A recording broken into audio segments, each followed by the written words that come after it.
Hello and नमस्ते everyone. कल हमने काफ़ी important personalities of Rajasthan cover करी थी। आज हम आगे इसको कवर करते हैं। चलिए विजय दान देथा जी से शुरुआत करते हैं। और जो भी वे वीडियो फर्स्ट टाइम देख रहे हैं तो उनको मैं बता दूं कि that this is a book of RBSC की ये बुक है अजमेर की, जो कि काफ़ी इंपॉर्टेंट है। क्लास 10th की आप इजीली नेट से इसको डाउनलोड कर सकते हैं। मोस्टली टॉपिक्स इसके अंदर कवर हैं, जो नहीं कवर हैं वो क्लास 9th की बुक के अंदर गिवन है, जो हम इसके बाद स्टार्ट करेंगे। और फिर भी अगर कोई टॉपिक रह जाएगा तो मैं आपको उसके नोट्स के थ्रू आपको करा दूंगी। चलिए तो स्टार्ट करते हैं। विजय दान देथा 1926 में इनका जन्म होता है जोधपुर के अंदर। काफ़ी सारी स्टोरीज एंड नॉवेल्स, जैसे कि आपने बातारी फुलवारी सुना होगा, काफ़ी बार पेपर में पूछा जा चुका है, यही सबसे इम्पॉर्टेंट है। फिर बापू के 3 हत्यारे और चौधराइन की चतुराई, दुविधा एंड अलेखू हिटलर, तो ये इनकी कुछ आपको नॉवेल्स और स्टोरीज याद रखनी है। रूपायन संस्थान के भी ये को फाउंडर हैं। इनको बिज्जी कहा जाता था। काफ़ी अवार्ड्स इन्होंने जीते, जैसे कि केंद्रीय साहित्य अकादमी अवार्ड जीता, भारतीय भाषा परिषद अवार्ड जीता, बिहारी पुरस्कार जीता, साहित्य चूड़ामणि अवार्ड इन्होंने जीता, पद्मश्री जीता, राजस्थान रत्न इन्होंने जीता। तो काफ़ी इनके स्टोरीज़ एंड नॉवेल्स को फिल्म्स बनाने के लिए भी यूज़ किया गया है, जैसे कि मनी कोल्स की दुविधा जो है वो बनाई थी बाद में अमोल पालेकर ने एज पहेली। तो ये आपको ध्यान रखना है। विजय दान देथा पिक्चर से आप थोड़ा सा याद रख पाएंगे। चलिए कन्हैया लाल सेठिया, तो धरती धोरारी भी इनसे रिलेटेड है। तो कन्हैया लाल सेठिया धरती धोरारी, तो ये भी आपको ध्यान रखना है। पाथल और पीतल, ये देखिए कुछ ऐसे क्वेश्चंस हैं जो बहुत एग्जाम्स में पूछे जा चुके हैं।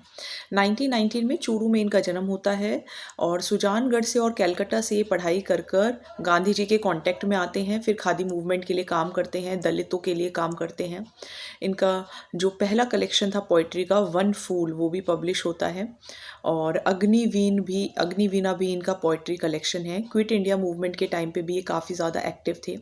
बीकानेर प्रजा परिषद के भी ये को फाउंडर रह चुके हैं। और साथ ही साथ में इन्होंने फ्यूडलिज्म को भी अपोज किया था। इनकी एक पोयम है कूं ज़मीन रो धनी, तो इस ओपोजिशन के लिए ही इन्होंने वो जो पोयम है वो लिखी थी। जब राजस्थान का एकीकरण हुआ, इंटीग्रेशन हुआ, तो इन्होंने अब्बू को भी बहुत स्ट्रगल किया कि वो राजस्थान में इंक्लूड हो जाए। राजस्थान का हेरिटेज भी ये काफ़ी कोशिश इन्होंने की कि प्रिजर्व कर सकें। कैसे? एक्टिवली पार्टिसिपेट करके, जैसे सेलिब्रेशन होता है कि हल्दी घाटी का जो युद्ध था, चित्रकूट मेला है, वेस्टर्न कल्चरल काउंसिल है, तो ये सब जब होते हैं तो ही एक्टिवली पार्टिसिपेट्स। 1976 में इन्हें भी केंद्रीय साहित्य अकेडमी का अवार्ड मिला अपने वर्क लीलटांस के लिए, ये भी याद रखना है। मूर्ति देवी अवार्ड इन्हें मिला निर्ग्रंथ के लिए। सूर्यमल मिश्र अवार्ड मिला शब्द के लिए। और तात्या अवार्ड मिला सत्वदी के लिए, तो ये ध्यान रखने हैं। पद्मश्री इनको भी मिल चुका है 2004 में, और राजस्थान रत्न भी मिल चुका है 2012 में। डेथ इनकी कैलकाटा में हुई थी। तो एक दो बार आप सुनिए, जो फर्स्ट टाइम सुन रहे होंगे उनको थोड़ा सा लग रहा होगा कि बहुत कुछ है याद करने के लिए, लेकिन आप 2-3 बार ही सुनेंगे तो आपको याद हो जाएगा। और फिर आप एक बार पढ़ लीजिए। एक पहली बारी में इसको अंडरलाइन या नोट्स नहीं बनाइएगा। अल्लाह जिलाई बाई, तो ये अल्लाह जिलाई बाई जो कि काफ़ी फेमस मांड सिंगर हैं। केसरिया बालम आओ नी पधारो हमारे देश, सुना होगा आप सभी ने। 1902 बीकानेर में ही इनका जन्म हुआ था। और मांड गायिका के अंदर इनका काफ़ी अच्छा कंट्रीब्यूशन है। पद्मश्री मिला था 1882 में। बीबीसी लंदन ने भी इनको रॉयल एल्बर्ट हॉल में कोर्ट सिंगर अवार्ड इनको दिया था। गौरी देवी भी हैं, वो जो भी मांड स्टाइल का क्रेडिट उनको जाता है, जोधपुर की हैं वो। और गौरी देवी ने भी अपना म्यूज़िकल जो टैलेंट है वो अपने पेरेंट्स से ही लिया। मदर और फादर बीकानेर कोर्ट में काफ़ी फेमस म्यूजिशियंस थे। और जो भारत महोत्सव है जो मॉस्को के अंदर हुआ था, तो उसमें भी इन्होंने काफ़ी लोगों को प्रसन्न किया था अपनी सिंगिंग से। चलिए अब पढ़ेंगे कंपनी हवलदार मेजर पीरू सिंह, या पीरू सिंह को देख सकते हैं। 1918 में इनका जन्म झुंझुनू में होता है। 6th बटालियन के अंदर ये थे। और इनको टास्क दिया जाता है कि इन्हें एनिमी को अटैक करना है तिथवाल के अंदर। तो जब तक इन्होंने अपनी आखिरी सांस ली तब तक इन्होंने सारे एनिमी पोस्ट को मार गिराया। परम चक्र अवार्ड इनको मिला, परम चक्र अवार्ड इनको मिला, परमवीर चक्र, जो कि इनकी डेथ के बाद इनको मिला। और राजस्थान में ये पहले हैं जिनको ये अवार्ड मिला है, सो वेरी इंपॉर्टेंट। ये आप देखेंगे मेजर शैतान सिंह, तो मेजर शैतान सिंह भी काफ़ी इंपॉर्टेंट है। बनासुर का शहीद, 1924 में इनका जन्म होता है जोधपुर के अंदर। और 1762 में जब चाइना चुसुल पोस्ट पर लद्दाख के अंदर जब अटैक करते हैं तो इनको टास्क दिया जाता है और 120 सोल्जर्स की मदद से इन्होंने चाइनीज़ आर्मी को वापस जाने पर मजबूर कर दिया था। और जब लास्ट में इनके पास 2 ही सोल्जर्स बचे थे तो ये काफ़ी ज़्यादा इंजर भी हो गए थे। फिर इन्होंने अपने आदमियों को आदेश दिया कि अब आप जाइए, और चेक पोस्ट को भी इन्फॉर्म किया। तो काफ़ी अच्छी फ़ाइट इन्होंने दी थी एनिमीज़ को, और काफ़ी इंजरीज़ भी इनको आई थी। उस टाइम पे ही वॉज 38। परम वीर चक्र अवार्ड इनको मिला था इनकी डेथ के बाद ही। तो काफ़ी देखिए फेमस पर्सनालिटीज़ हैं ये राजस्थान की। स्वामी केशवानंद आप देख सकते हैं, स्वामी केशवानंद जो कि एक काफ़ी अच्छी एजुकेशनिस्ट और सेंट हैं। जन्म इनका सीकर के मगलूना गांव में होता है। गांधीयन स्टाइल से काफ़ी ज़्यादा मींस प्रेरित थे।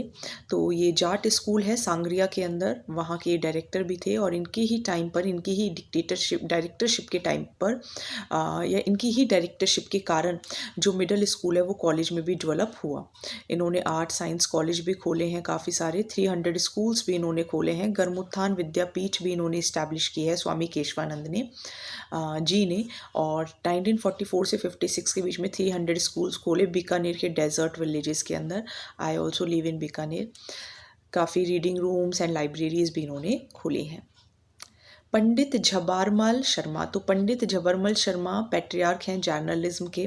1880 में जसरनपुर के अंदर इनका जन्म होता है।